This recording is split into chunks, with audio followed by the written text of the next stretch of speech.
أشهد أنه صلى الله تعالى عليه وسلم بلغ الرسالة ونصح الأمة وكشف الأمة وجلى الظلمة وجاهد في سبيل الله وعبد ربه حتى أتاه اليقين. اللهم صل على سيدنا محمد وعلى آل سيدنا محمد وبارك وسلم. اللهم صل وسلم على رسولك الكريم وآله الطاهرين رب اغفر وارحم وأنت خير الراحمين. أما بعد فأعوذ بالله من الشيطان الرجيم. بسم الله الرحمن الرحيم. إن الله وملائكته يصلون على النبي يا أيها الذين آمنوا صلوا عليه وسلموا تسليما. اللهم صل وسلم على رسولك الكريم وآله الطاهرين رب اغفر وارحم وأنت خير الراحمين. اللهم صل وسلم على رسولك الكريم وآله الطاهرين رب اغفر وارحم وأنت خير الراحمين. اللهم صل وسلم على رسولك الكريم وآله الطاهرين رب اغفر وارحم وأنت خير الراحمين. سید و سرور محمد نور جان مہتر و بہتر شفیع مجرمان بہترین و بہترین انبیاء جز محمد نیست در ارض و سما.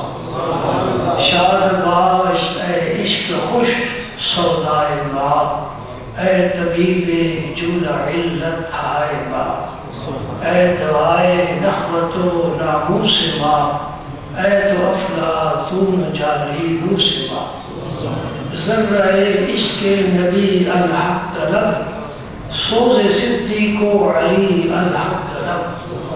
ہر کے عشق مصطفیٰ سامان روس بحر و بر در گوشہ دامان روس. نہایت ہی قابل احترام میرے سامعین کرام،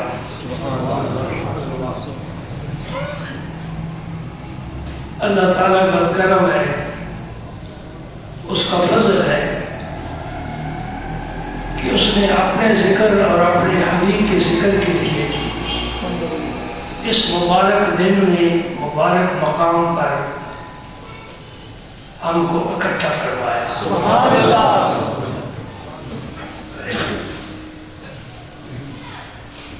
توفیق تو میرا رب دینے والا ہے. جس سے توفیق نہیں ملتی وہ غلط راہوں پر چلتا ہے. سارے خزانے میرے اللہ کے پاس ہیں. جتنا چاہتا ہے جس کو چاہتا ہے عطا فرماتا ہے.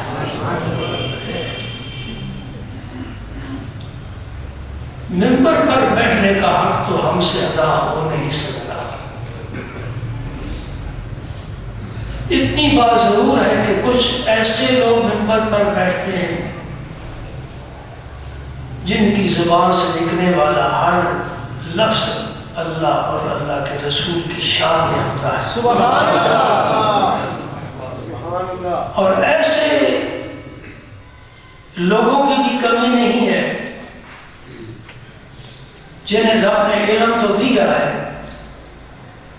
منبر بھی دیا ہے، سامعین بھی دی ہے، زبان بھی دی ہے، لیکن ان کی زبان سے نکلا ہوا ہر لفظ فساد پھیلانے والا ہوتا ہے.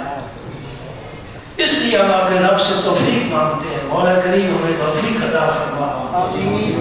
ہم تیرا اور تیرے حبیب کا ذکر کریں جسے تو بھی پسند کرے، تیرا نبی بھی پسند کرے، اور یہ ہماری نجات کا باعث بن جائے.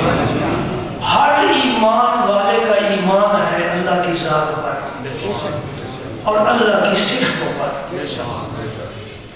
یہ یاد رکھیں جس طرح اللہ قدیم ہے اس کی صفتیں بھی سب قدیم ہے. جس طرح اللہ باقی ہے، لم یزل ہے، لا یزال ہے، اس کی صفتیں بھی باقی ہیں، فنا نہیں ہو سکتی. ان صفات میں سے ایک صفت میرے رب کی کیا ہے اور ہر ایک کو یاد ہے، ان اللہ علی کل شیء قدیر. سبحان اللہ، ماشاءاللہ، سبحان اللہ. یہ کوئی آج کا سبق نہیں ہے، سبحان اللہ. یہ پرانا سبق ہے کہ اللہ جو کام کرنا چاہتا ہے کر لیتا ہے. اس سے بڑی طاقت ہے، اس میں بڑی قدرت ہے. ایمان ہے. قرآن کے ایک نقطے، ایک زبر پر بھی ایمان نہ ہو تو ایمان کامل نہیں ہوتا. یہ تو پورا ایک جملہ ہے، ان اللہ علی کل شیء قدیر. علماء اس کے معنی کرتے ہیں، میں بیان کر دیتا ہوں. علی کل شیء کا معنی علی کل ما یشاء قدیر، جو اللہ چاہے اس پر قدرت رکھتا ہے. جس سے نہ چاہے وہ اس کی قدرت میں چیز داخل اور شامل نہیں ہو سکتی. اللہ نہیں چاہتا کہ میرے جیسا کوئی اور بھی معبود ہو. اللہ نہیں چاہتا کہ میرے جیسا کوئی اور بھی اللہ ہو. وہ کہتا میں وحدہ لا شریک قل هو اللہ احد واحد ہوں، احد ہوں، یکتا ہوں. کوئی ثانی نہیں، کوئی مثل نہیں، کوئی ہمسر نہیں، کوئی ساجی نہیں، کوئی شریک نہیں. وحدہ لا شریک. ہر پیغمبر گواہی دیتا ہے اشہد ان لا الہ الا اللہ. میرے نبی نے بھی گواہی دی اشہد ان لا الہ الا اللہ. گواہی دیتا ہوں کوئی نہیں، کوئی نہیں، کوئی نبی نہیں، کوئی رسول نہیں، کوئی فرشتہ نہیں، کوئی پیر نہیں، کوئی فقیر نہیں، کوئی جن نہیں، اللہ ایک ہی اللہ ہے. اے نا ہمارا قیدہ الحمدللہ. یہ ہے توحید کی بنیاد. اور اس لیے اس کی صفتیں ان میں بھی کوئی شریک نہیں. اللہ کی صفتوں میں کوئی شریک نہیں. ان اللہ علی کل شیء قدیر والی صفت بھی اللہ کی ہے، کسی اور کی نہیں. میں جو چاہوں نہیں کر سکتا، تم جو چاہو نہیں کر سکتے. مولا کائنات علی المرتضیٰ نے فرمایا عرفت ربی بفسخ العزائم. میں نے اپنے رب کو کیسے پہچانا؟ میں ارادہ کرتا ہوں پورا نہیں ہوتا. میرے اور میرے ارادے میں کون حائل ہے؟ وہی اللہ ہے. سبحان اللہ، سبحان اللہ. وہ جو چاہے اس کے ارادے میں کوئی حائل نہیں ہو سکتا. باقی مخلوق کوئی بھی ایسا نہیں کہ جو چاہے کر لے. کتنے کام ہیں ہمارے پڑے ہوئے، ہم کرنا چاہتے نہیں ہوتے. جوان بچی ہیں، رشتہ نہیں ہو رہا، بیٹا باہر نہیں جا رہا، ملازم کی ترقی نہیں ہو رہی، کاروبار بند نہیں چل رہا. یہ میرے ارادے سے کچھ نہیں ہوتا. رب چاہے گا تو سارے کام ہوتے. یہ ہے توحید. سبحان اللہ، سبحان اللہ. یہ ہے توحید. سبحان اللہ، سبحان اللہ. دور سے دیکھنا، دور سے سننا یہ بندے کی طاقت نہیں ہے. بندے کی طاقت کیا ہے؟ جتنی رب نے دی ہے. اے میں اپنے آنکھوں کے سامنے ہاتھ رکھ رہا ہوں، مجھے کچھ سجائی نہیں دیتا. یہ دیوار کے پیچھے کیا ہے مجھے کچھ پتہ نہیں. یہ تو بندے کی حالت ہے. لیکن اگر رب چاہے کہ میرا بندہ دیکھ لے، دور سے بھی دیکھ لے، دور سے بھی سن لے، سن سکتا ہے، دیکھ سکتا ہے. کیونکہ اب رب چاہ رہا سنو، اب توحید کو رسالت کے ساتھ ملا رہا ہے. توحید اپنے مقام پر ہے، محمد عربی کی رسالت اپنے مقام پر. وہ شان والا ہے، وہی شان دینے والا ہے. اس کا ہاتھ کوئی روک نہیں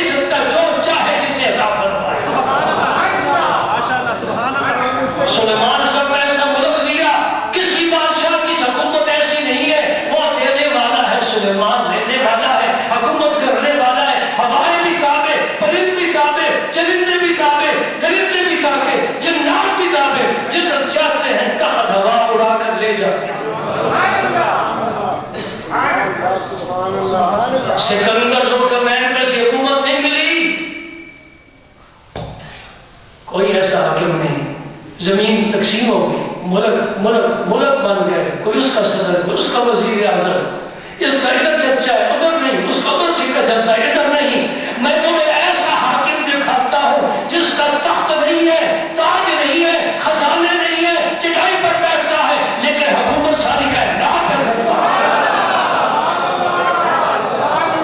اس کے صوبے نہیں ہے، اس کے ملک کی تقسیم نہیں ہے، ادھر وزیر اعظم ہے، اس ملک میں جائے تو مہمان ہے، وزیر اعظم نہیں۔ میں تمہیں ایسا رب کا وزیر اعظم دکھاتا ہوں، خلیفہ اعظم دکھاتا ہوں، جس کی حکومت زمین پر بھی ہے، آسمانوں پر بھی ہے، اور یہ حکومت دینے والا میرا رب ہے۔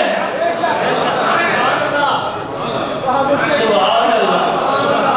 انگلی اٹھی، چاند ٹکڑا ہوا، کہا حکومت ہے تیری، وہ تو خاک پر کھڑا ہے۔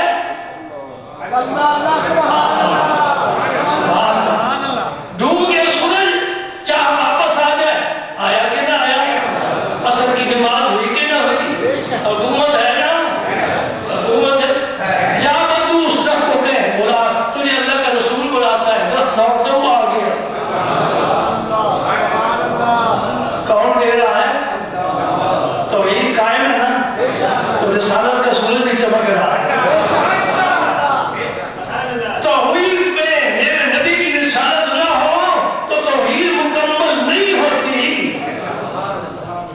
اب میں نے جو ذکر شروع کیا تھا نا کہ میرے رسول پاک کی آنکھ مبارک میں رب نے کیا اعجاز رکھا ہے، اب میں اس توحید کے بعد ادھر آپ کو لے جاتا ہوں۔ دینے والا رب ہے، لینے والا اس کا حبیب ہے۔ سبحان اللہ، سبحان اللہ۔ ایک حوالہ سن لو، شیخ عبدالحق محدث دیوبندی رحمۃ اللہ علیہ کی ایک کتاب ہے، اس کا نام ہے اشعۃ اللمعات۔ ایک اور کتاب ہے وہ لمعات ہے۔ یہ اشیاء وہ عربی میں ہے، یہ فارسی میں ہے۔ یہ دونوں کتابیں مشکوٰۃ شریف کی شرح ہے۔ اشعۃ اللمعات کی 4 جلدیں ہیں۔ چوتھی جلد میں، آخری جلد میں آپ نے ایک سطر لکھی ہے، وہ آپ کو پڑھ کر سناتا ہوں۔ شیخ عبدالحق محدث دیوبندی وہ فرماتے ہیں کہ اگر اندھا آدمی نابینا، آنکھوں کا نور نہیں ہے، وہ دنیا کے آخری کونے مشرق میں ہو، اور ایک مچھر دنیا کے آخری کونے مغرب میں ہو، وہ اندھا ہے، فاصلہ بھی ہے، رکاوٹیں بھی ہے، دوری بھی ہے، مسافت بھی ہے۔ اس کے باوجود اگر رب اس اندھے کو وہ مچھر دکھانا چاہے تو دکھا سکتا ہے۔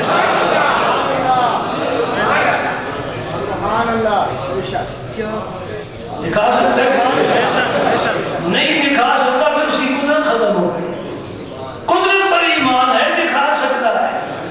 اندھا کیسے دیکھے؟ یہ سوال ختم۔ دور سے کیسے دیکھے؟ یہ سوال ختم۔ وہ اتنا چھوٹا مچھر کیسے دیکھے؟ سوال ختم۔ اس لیے ان اللہ علی کل شیء قدیر۔ سبحان اللہ۔ قدرت اس میرے رب کی ہے، اس رب کی قدرت ہے، وہ دکھا سکتا ہے۔ سبحان اللہ۔ ایک ولی کا پہلے ذکر کروں پھر نبی کا ذکر کروں، کیونکہ ہم ولیوں کو ماننے والے اور ولیوں کے ذریعے نبی تک پہنچنے والے ہیں۔ ڈائریکٹ تعلق نہیں ہمارا سبحان اللہ، ولیوں کا، اور ولی بھی وہ سبحان اللہ جس کو سارے ولیوں نے سلام کیا اور انہیں سید الطائفہ کہا ہے۔ سارے ولیوں کی یہ سید ہے، یہ ہے حضرت بغداد کے حضرت خواجہ جنید بغدادی، جنہیں غوث اعظم بھی سلام کرتا ہے۔ کہاں پہنچے؟ اور یہ واقعہ لکھا کس نے؟ زمانہ ہے نا، دور ہے، حوالے کا جی کہاں لکھا ہوا ہے؟ کہتے ہیں کہاں لکھا ہوا ہے؟ رسالہ قشیریہ۔ یہ امام قشیری کون ہے؟ یہ داتا علی حجویری کے استاد ہیں. بات سمجھ آ رہی ہے نا؟ تو میں کم از کم اس کتاب کو 1100 سال ہو چکے ہیں، آج بھی میں نے اپنے سینے سے نکال کر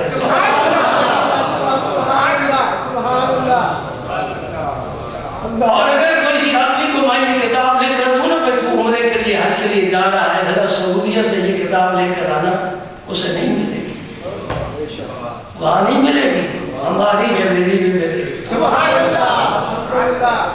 اور یہ جو آپ مشہور ہے نا کہ خطبہ لکھ کر بھیج دیا جائے گا اور ہر مسجد میں ایک ہی خطبہ پڑھا جائے گا، اس کے پیچھے ایک بڑی خطرناک سوچ ہے تاکہ وہ مولوی یہ باتیں نہ کر سکے جو لکھا ہوا آئے گا نا، بھائی صدق کی موضوع پر تقریر کرو، بھائی امانت کے موضوع پر تقریر کرو، جی حلال کھانے پر تقریر کرو، یہ فضائل والی باتیں یہ نہ کر سکے. ہلاکو خان، چنگیز خان،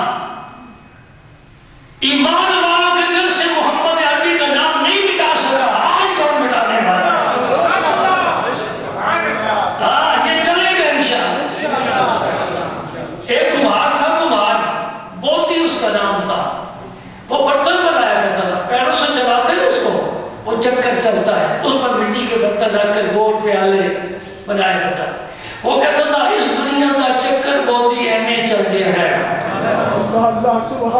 اور چلاتا بھی تھا نا، اور کہتا اس دنیا کا چکر بوتی ایمیں چل دیا ہے. بڑے بڑے یزید آئے، ابو جہل آئے، فرعون آئے، نمرود آئے، مٹ گئے، محمد عربی کا نام آج بھی روشن چلتا ہے. مٹ گئے، مٹتے ہیں، مٹ جائیں گے آگا تیرے، نہ مٹا ہے نہ مٹے گا کبھی چرچا تیرا. سبحان اللہ. وہ باطل کو مٹانے کے لیے آیا ہے، حق کو اٹھانے کے لیے آیا ہے. جال حق کو وزحق الباطل ان الباطل کان زہوقا. یہ انہیں کہہ دو یہ خام خیالیاں ہیں، تم مٹ جاؤ گے، نبی کا اسم ان کا ذکر ولیوں کا ذکر نہیں مٹے گا. اللہ اکبر. ایک تنظیم داعش کیا، لاکھوں تنظیمیں ایسی پیدا ہو جائیں، حق کہیں نہ کہیں سے اپنا راستہ بنا لیتا ہے. دیکھیں چشموں کا پانی آ رہا ہے پہاڑوں سے گزر کر، کتنی قریب بڑی چٹانیں مضبوط ان کے سامنے سینہ تان کر کھڑی ہیں، انہیں چٹانوں سے ٹکراتا ہوا پانی جہنم کے دریا میں آ رہا ہے. اور 5 دریا بہتے ہیں، جہنم کا میں نے کیوں نام لیا ہے، یہ میرے پیر کے شہر کے قریب سے گزرتا ہے. ہمارا قبلہ ایک ہی ہے، اب بدلتے نہیں ہے. سبحان اللہ. سنو حضرت خواجہ جنید بن عابدین واز فرما رہے ہیں، ہم ان کی نقل کرتے ہیں، بعض تو وہ کرنے والے تھے نا، بعض فرما رہے ہیں ایک یہودی بھی داڑھی رکھتے ہیں، ٹوپی بھی پہنتے ہیں، عقیدہ دل میں ہوتا ہے. یہودی مسلمانوں کا لباس پہن کر مختلف بزرگوں کی خدمت میں گیا،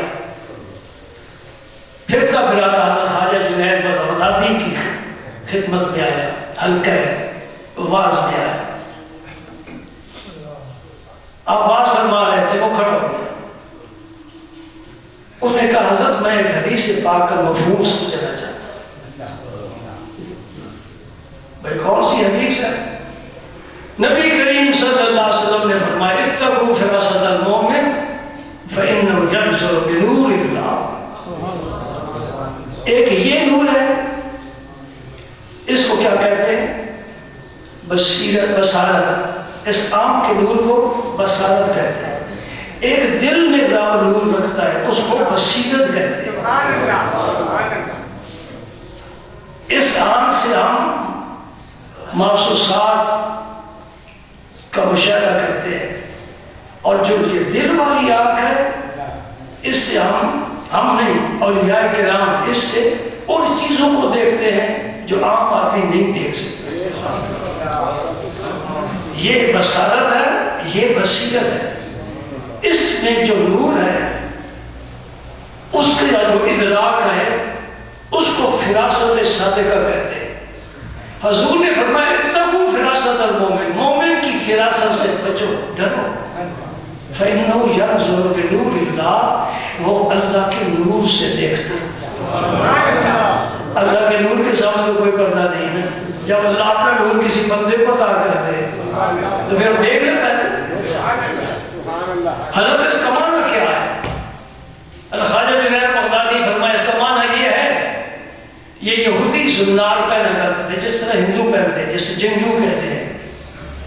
زنار یہ دھاگا ہوتا ہے، اس بغل کے نیچے سے اس کندھے کے اوپر سے وہ گزار کر اوپر اس نے مسلمانوں کا لباس پہنا ہوا ہے، اپنی یہودیت کو ٹھیک ٹھاک اس نے چھپایا ہوا ہے۔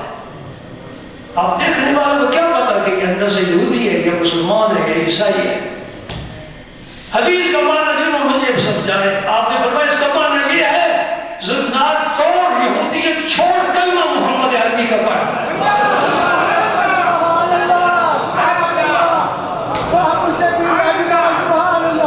یہودیت چھوڑ، اسلام قبول کر، فوراً کلمہ پڑھ گیا۔ گشت پر جانے کی کوئی ضرورت نہیں، بیٹھے بیٹھے ہی جادو جگا لیتے ہیں۔ اس سے دوسرا سوال کیا، انہیں کہا حضرت میں بڑے بڑے بزرگوں کی محفل میں گیا ہوں اور یہ حدیث میں نے ان سے بیان کی ہے، کسی نے مجھے نہیں پہچانا۔ فرمایا تجھے سب نے پہچانا ہے، لوح محفوظ پر تیرے اسلام لانے کا وقت اب آیا۔ ہم نے تیرے کپڑوں کے اندر، سینے کے اندر، دل کے اندر صرف یہودیت نہیں دیکھی، لوح محفوظ کو پر نظر ڈالی ہے۔ آیا اس اسلام کا وقت آ گیا ہے کہ نہیں؟ کام اپنے وقت پر ہوتا ہے۔ یہ کیا چیز ہے؟ کہو نا رب نے دکھا دیا، یہ تو بات میں کر رہا، اپنے ولی کو رب نے دکھا دیا یہ یہودی ہے، اور رب نے پردے اٹھا کر لوح محفوظ دکھا دیا۔ تسلیم کر گئے آپ، اور دوسرا پہلی پتہ نہیں مانے گا کہ نہیں مانے گا جی، لیکن ہم نے کوئی ٹھیکہ تو نہیں لیا سارے جہان کو مروا کر چھوڑنا ہے۔ ہم بات کریں گے دھکے کی چوٹ پر، سن میرے دوست، میرے نبی کی شان سن۔ مکے والے تیاری کر رہے ہیں کہ بدر میں جا کر ہم نے مسلمانوں کا ایک خاتمہ کر دینا ہے۔ اسلام چاہتا ہے مکے والے جنت میں جائیں، مکے والے چاہتے ہیں یہ دین ختم کرو۔ ان میں حضرت عباس بھی ہیں، حضور کے چچا رضی اللہ تعالی عنہ، سبحان اللہ۔ رات ہوئی نا، رات نے اپنی سیاہ زلفیں پھیلا دی، ہر کوئی سو گیا، صبح روانہ ہو جانا ہے فساد والے پروگرام کے لیے۔ حضرت عباس نے دروازہ بند کر لیا، بیوی کو اندر بلا لیا، فرمایا کہ یہ میرے پاس میری اولاد کی امانت ہے، زیورات ہیں، یہ نقدی ہے، میں صبح جنگ کے لیے جا رہا ہوں، پتہ نہیں سلامت واپس آؤں گا یا ادھر ہی میرا کام تمام ہو جائے گا۔ میں ادھر کڑا کھود کر اس میں یہ رکھ کر جاتا ہوں، اگر تو بچ کر آ گیا تو پھر میں سنبھالوں گا، اگر میں وہاں کام آ گیا تو پھر میرے بچوں میں تقسیم کر دینا۔ میری بات سمجھ؟ ہاں، یہ پرانا سادہ طریقہ تھا نا، کمرے کا ایک کونا کھود کر مٹی کے برتن میں نقدی زیور رکھ کر دفن کر دینا۔ اب بینک بن گئے، بینک میں رکھو۔ کیا فرق ہے پرانے نئے طریقے میں؟ کیا فرق ہے؟ یہ سود والا ہے، وہ سود سے پاک ہے، یہ بات سمجھے گا۔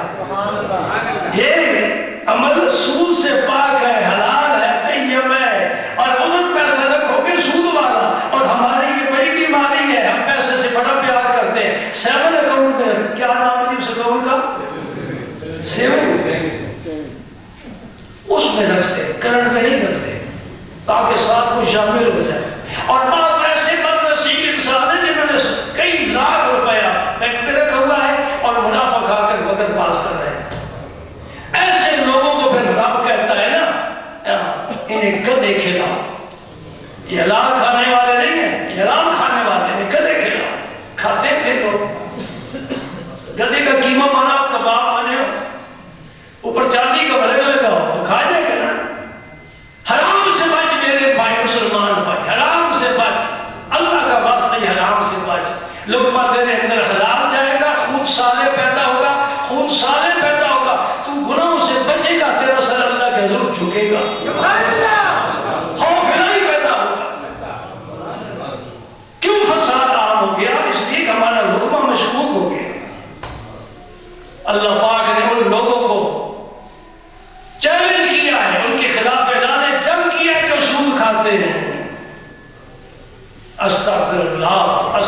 رسول دو چیزیں جمع نہیں ہو سکتی۔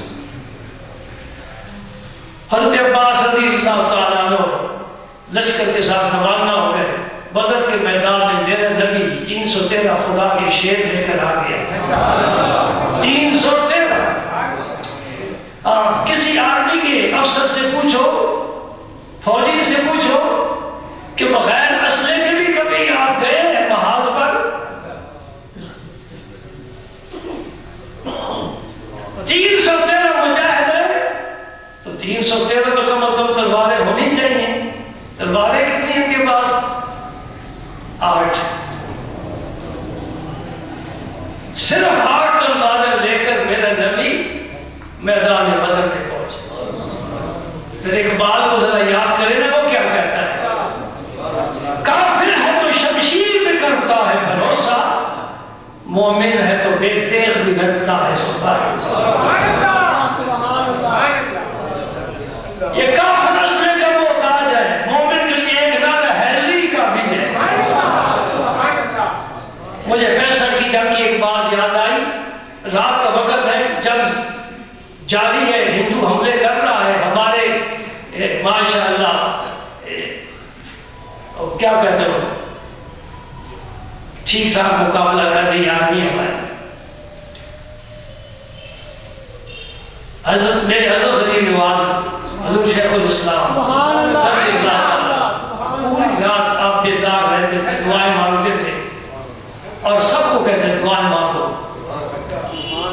اور خادم دوڑتا ہوا آیا، اس نے کیا عرض کیا، حضور خبر آئی ہے کہ امریکہ نے اتنا اسلحہ انڈیا کو دیا ہے مسلمانوں کے خلاف، جو آج ہمارا آقا بنا بیٹھا ہے، ہر موقع پر اس نے ہمیں دھوکہ دیا ہے، خبیث ہے، بد نصیب ہے، دوزخی ہے۔ نہیں، میرا دل ٹھنڈا نہیں ہو رہا، دوزخ کا کتا ہے۔ مجھے رب محمد کی قسم قیامت کے دن دیکھو گے فرشتے گھسیٹ کر اس کتے کو دوزخ میں ڈالیں، ایک ایک کو ڈالیں، اس لیے انہوں نے نبی کا کلمہ نہیں پڑھا، انہوں نے قرآن کو نہیں مانا، یہ میرے دین کو تسلیم نہیں کرتا، یہ شر پھیلاتا ہے۔ کتنے مسلمانوں کے ملکوں کو اس نے تباہ و برباد کیا ہے، اور تو بھی اس کی نظر میں ہے۔ اللہ بچائے اس کے شر سے، ایمان کے شر سے بچائے۔ ہاں کاش کو ہماری زد میں ہوتا، پھر ہمارے جوان اس سے نمٹ لیتے، لیکن ہے بڑا دور۔ ہمارے میں کہتا ہوں کہ سائنس والے کو ایسا میزائل بنانا چاہیے جو سیدھا یہاں سے چلے اور امریکہ پر کرے، انشاءاللہ تباہ ہوگا روس کی طرح، اس کا نام و نشان مٹے گا۔ ہماری دعائیں ہیں، جو مسلمانوں کا من خواہ ہے وہ بھی ایمان کبھی زندہ سلامت نہیں رہ سکتا۔ 4 دن ہے قرآن کی تعلیمات کے مطابق، 4 دن ہے، عیش کر لے، جی اپنی حکومت چلا لے، بڑے بڑے یزید فرعون آئے مٹ گئے۔ اللہ اکبر، میرے اللہ مسلمانوں کی مدد فرما، مسلمانوں کی عزت عطا فرما، دشمنوں کے شر سے بچا یا اللہ۔ عرض کر رہا تھا کہ خادم نے آگر عرض کیا نا، حضور بڑا اسلحہ دے دیا امریکہ نے انڈیا کو۔ میرے حضور نے بڑی بے تکلفی سے فرمایا کہ ہندو کے پاس اسلحہ تو آ گیا، وہ دل کہاں سے لائے؟ اسلحے سے جنگ نہیں ہوتی، دل ہونا چاہیے۔ ایک علی پورے دشمن کا غالب ہے، ایک خالد بن ولید رومیوں کی پوری فوج کو دان کھٹے کر رہا ہے۔ موتا کی لڑائی میں حضرت خالد بن ولید فرماتے ہیں 9 تلواریں میرے ہاتھ سے ٹوٹی ہیں، اس خدا کے شیر کا ہاتھ نہیں تھکا۔ یہ قوت ایمانی ہے میرے دوست، ورنہ وجود طاقت تو وہی ہے، بلکہ یہ کھجوریں کھانے والے فاقہ بس لوگ کیا جنگ کر سکتے ہیں؟ اللہ کی طرف سے مدد ہوتی ہے اور ایمان کا جذبہ ہوتا ہے۔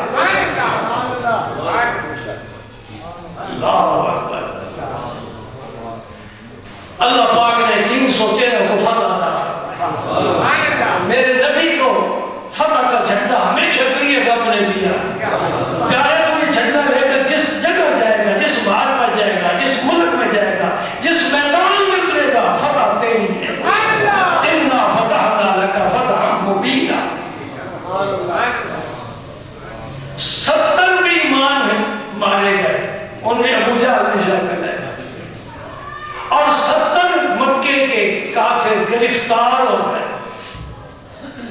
حضور کے چچا حضرت عباس بھی گرفتار ہو گئے، ان کے ہاتھ باندھ دیے پیچھے اور انہیں مدینہ منورہ لے کر آ گئے۔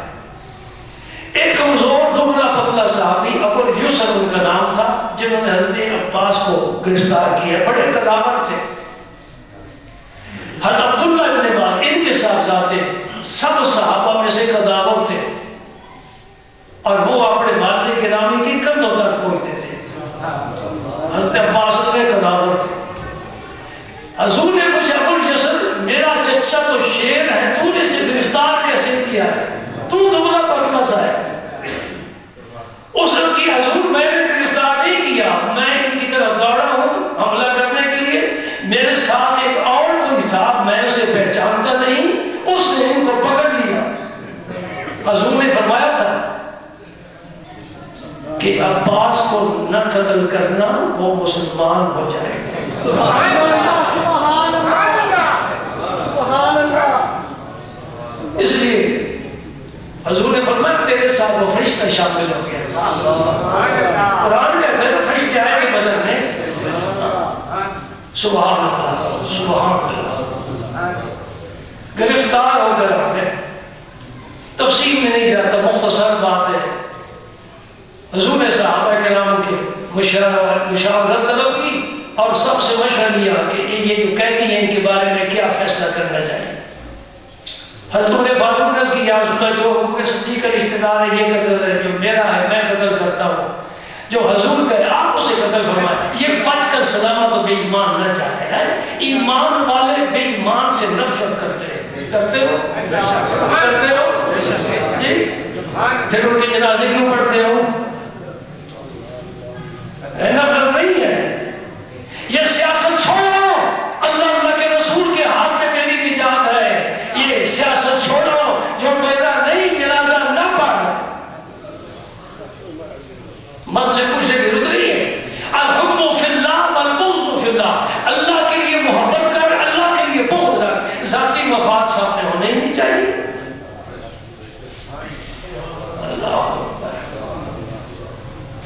ایک اندھیرا اتنا ہو چکا ہے کہ ایک دو چراغ جلانے سے روشنی نہیں ہو سکتی، بہت اندھیرا ہو گیا ہے۔ اللہ ہی کو روشنی کا انتظام فرمائے۔ سبحان اللہ۔ حضور نے فرمایا فدیہ لے کر چھوڑ دینا چاہیے۔ ابو بکر صدیق نے عرض کی یا رسول اللہ فدیہ لے کر انہیں چھوڑ دینا چاہیے، قتل نہیں کرنا چاہیے، ہو سکتا ہے مسلمان ہو جائے۔ مختصر بات یہ ہے کہ اعلان کر دیا آمین فدیہ دو۔ حضور نے اپنے چچا حضرت عباس سے فرمایا چچا تم بھی فدیہ دو، ہم تجھے چھوڑ دیتے ہیں، گھر چلے جاؤ۔ حضرت عباس کہتا ہے یا رسول اللہ میرے پاس تو کوئی چیز نہیں، کوئی چیز۔ چلو مکہ مکرمہ میں اس تاریخ کمرے میں جاؤ، ان کی بیوی ام فضل بیٹھی ہیں اور وہ مال وہاں دفن ہے، محفوظ ہے۔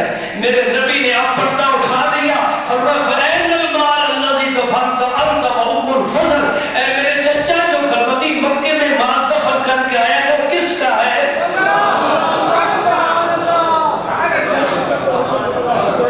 سبحان اللہ۔ فَمَنْ شَرَحَ اللَّهُ صَدْرَهُ لِلْإِسْلَامِ فَهُوَ عَلَىٰ نُورٍ مِّن رَّبِّهِ۔ اگر ایک ولی کی فراست کام کرتی ہے تو نبی کی کیا شان ہے، رسول کا کیا مقام ہے، اور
اپنے تخت سے اتر کے نیچے آ گئے.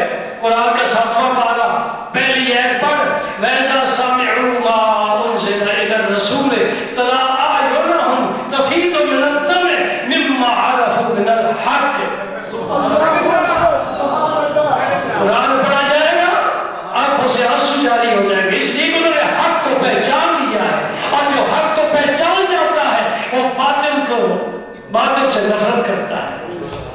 حضرت نجاشی نے وہاں کلمہ پڑھا حبشہ میں، حضور کا آئے مدینہ منورہ میں. اور جس دن نجاشی مرتا ہے، یہ بخاری شریف کی حدیث ہے، جس دن نجاشی مرتا ہے نبی پاک نے اپنے صحابہ سے فرمایا آؤ نجاشی کا جنازہ پڑھیں. نبی کو کیسے پتہ چل گیا؟ ان اللہ لا کل شیء قدیر پڑھ لیا کرو. نبی کو کیسے پتہ چلا؟ ان اللہ لا کل شیء قدیر. اللہ نے سارے پردے اٹھائے ہیں، اللہ علم دینے والا ہے، اللہ سارے مسئلے سب جاننے والا ہے. حضور نے فرمایا آؤ نجاشی کا جنازہ پڑھیں. ایک مسئلہ سمجھ کے پھر ہم جمعہ پڑھتے. اب ہمارے یہاں وبا پھیل گئی غائبانہ جنازہ پڑھنے کی، اور یہی مثال دیتے ہیں. کہتے ہیں غائبانہ جنازہ. امام اعظم اور ان کے شاگرد اور اس دن سے لے کر آج دن تک تمام ائمہ احناف دو چیزوں کی مخالفت کرتے ہیں، ایک مسجد میں جنازہ پڑھنا اور ایک غائبانہ جنازہ پڑھنا. یہ نہ مثالیں دیا کرو کہ مکہ مکرمہ مدینہ منورہ مسجد میں جنازے ہوتے ہیں، ان کی بات نہ کرو، وہ حنفی نہیں ہے، ہم حنفی ہیں. یہ بھی سوچا کرو. یہ کہتے ہیں جی تم رفع یدین نہیں کرتے، غوث اعظم رفع یدین کیا کرتے تھے، تم ان کو ماننے والے ہیں، لیکن مقلد ہم امام اعظم کے ہیں نا، غوث اعظم کے مقلد نہیں ہیں. خود امام حضرت غوث اعظم امام احمد بن حنبل کے مقلد تھے. وہ حنبلی کہلاتے ہیں، ہم حنفی کہلاتے ہیں. ایک مالکی ہے، شافعی ہے، 4 مصلح ہیں فقہ کے. بات سمجھنی چاہیے نا. غائبانہ جنازہ احناف کے نزدیک جائز نہیں ہے، اور یہ نجاشی کا جنازہ غائبانہ نہیں ہے، نبی پاک دیکھ کر پڑھا رہے ہیں. اور امام کے سامنے جنازے کا ہونا ضروری ہے، سارے مقتدیوں کے سامنے جنازے کا ہونا ضروری نہیں ہے. نبی پاک دیکھ کر پڑھا رہے ہیں، کیونکہ دیکھ کر ہی خبر دی ہے نا. آپ نجاشی کا جنازہ پڑھا. جب آپ معراج سے واپس تشریف لائے تھے، میں چاہتا ہوں آج یہ موضوع ختم ہو جائے، اگلے دن میں نیا موضوع شروع ہو جائے. آپ جب معراج سے واپس تشریف لائے، مکے والوں نے کہا کہ آپ نے بیت المقدس دیکھی ہے تو مسجد اقصیٰ کا ہمیں نقشہ بتاؤ، دروازے کتنے ہیں، کھڑکیاں کتنی ہیں، محراب کتنے ہیں، ستون کتنے ہیں. ایک مہینے کی مسافت ہے، مسجد شام میں ہے، نبی پاک مکہ مکرمہ میں بیٹھے. مکی کو کیا پتہ شام کی مسجد کا کیا ہے؟ آپ کسی مسجد میں نماز پڑھیں تو واپس آ کر کے آپ ساری تفصیل بتا دیں گے، کیونکہ آپ نے اچھا وہ چھوڑو، جو آپ کے گھر کی سیڑھیاں ہیں، کتنی سیڑھیاں ہیں، چڑھتے ہو اترتے ہو، بتاؤ نا. نہیں نا پتا. تو توجہ کا نہ ہونا یہ جہالت یعنی لا علمی نہیں ہے، یہ ایک الگ بات ہے، مگر توجہ نہیں ہے. کنعان کے اس پیغمبر کا بیٹا یعقوب علیہ السلام کا فرزند یوسف علیہ السلام اگر کنویں میں تھے، جی علم ہوتا تو آپ جا کر نکال لیتے. اور بابا علم کی بات نہ کر، اللہ کے امر کی بات کر. اللہ نے مصر کے تخت پر بٹھانا چاہتا ہے، تو یہیں سے نکلوا کر گھر لے جاتا ہے. کوئی عقل کو بھی اپیل کرنی چاہیے نا. جی اگر گھاس چلنے سے گئی ہو تو پھر ممبر پر نہیں بیٹھنا چاہیے. علم اور عقل دونوں ساتھ چلے. رب کے پیغمبر کو پتہ تھا کہ آج مجھے بیٹے کی جدائی برداشت کرنا پڑے گی. ایک وقت آئے گا کہ مصر پر یہ حکومت کرے گا اور ہم بھی مصر میں جائیں گے. انی اعلم من اللہ ما لا تعلمون. سورہ یوسف پڑھ کر دیکھ لو. بیٹوں سے فرماتے جو کچھ میں جانتا ہوں اللہ کا عطا کردہ علم تمہیں پتہ نہیں. فتحسسوا من یوسف، جاؤ یوسف کو تلاش کرو. میں مایوس نہیں ہوں یوسف سے. ہاں